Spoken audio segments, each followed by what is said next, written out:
tyske nationalmandskab viser ikke uovervindelige i og med, at de selvfølgelig vandt deres kvalifikationsgruppe til den kommende EM-slutrunde, men det var altså en koldstart, de var udsat for der, da de både tabte til Polen og spillede uafgjort hjemme til Irland, og senest altså også tabte en af de sidste kvalifikationskampe til Irland. Den dårlige form, den har de taget med ind i 2016 over for andre prominente adresser rundt omkring i Europa.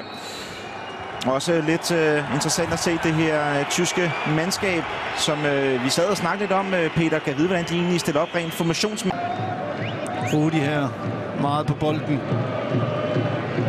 Thomas Müller. Schärl bliver ude og lukke ned. Så en løs bold, 1-0 til Tyskland, og det er Toni Kroos med en bred inderside. Fantastisk overblik fra den elegante midtbanespiller.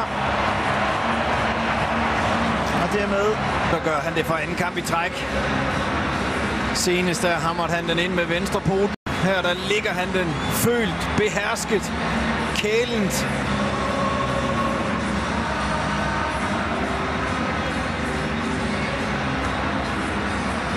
Og igen kommer det over højre siden for tyskerne. Men hvor er det en fin afslutning. Den hårde, følte inderside. Ingen chance i kassen.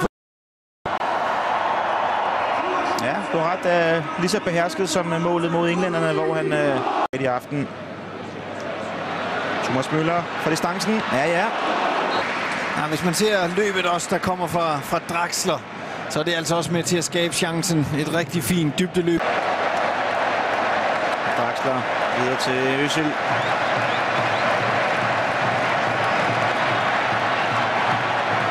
Müller forsøger at dreje mod Götze! Og så står det 2-0. Mario Götze med en forløse scoring. Det kan hjælpe Bayern München. Det kan altså på landsholdet. Se Özils aflevering ind til Müller, og så fuldstændig blindt chipper han den ind mod lille Götze, der sniger sig imellem to italienere, der ikke er forventer. Indlægget kommer her. Og hvilken måde at fejre landskamp nummer 50 på.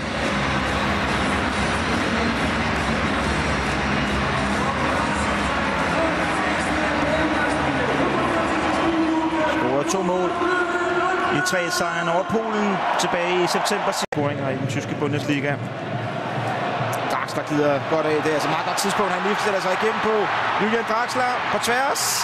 Og 3-0 til tyskerne. Sikkert forarbejde for Julian Draxler, men selv om det ikke er Jonas, der støder med frem og scorer sit første mål i. Så er han nok godt tilfreds. Ja, lige netop. Han sætter 3 mand. Det er også fremragende Götze med hælen. Det er hele opspil. Totalt udspiller man italienerne. Man har overhovedet ikke været på bolden i et kvarters tid. Og så laver man en scoring af den her kaliber. Det er altså topklasse. Så venstre bakken, der heller ikke engang har scoret i Bundesligaen. Han vælger så at sparke den ind, når det gælder landsholdsregi. Det er stærkt. Lidt længere ned til højre. Ja. Stor fejl her, så laver Gianluigi Buffon et klart straffespark på Sebastian Rudi. Det er også en kæmpe personlig defensiv fejl.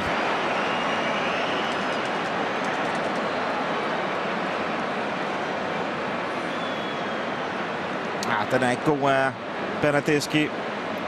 Og igen desværre lidt symptomatisk. Fremragende offensiv løb. Han har været stærkt. Sebastian Rudi. Han har været stærk på bolden. Det her, det er altså også klasse.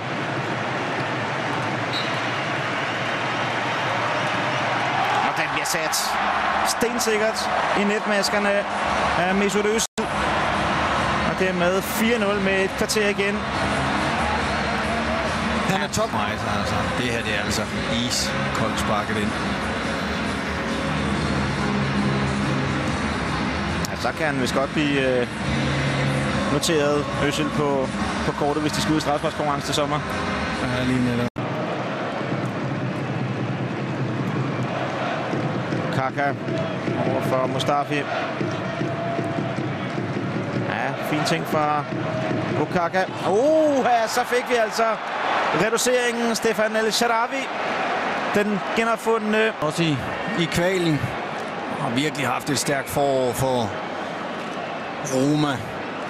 Et forfærdeligt efterår. Var lejet ud til Monaco. har virkelig fået gang i karrieren igen. Altså holdkammeraten Rüdiger, der får rettet den af. Ja, men altså 5 mål eller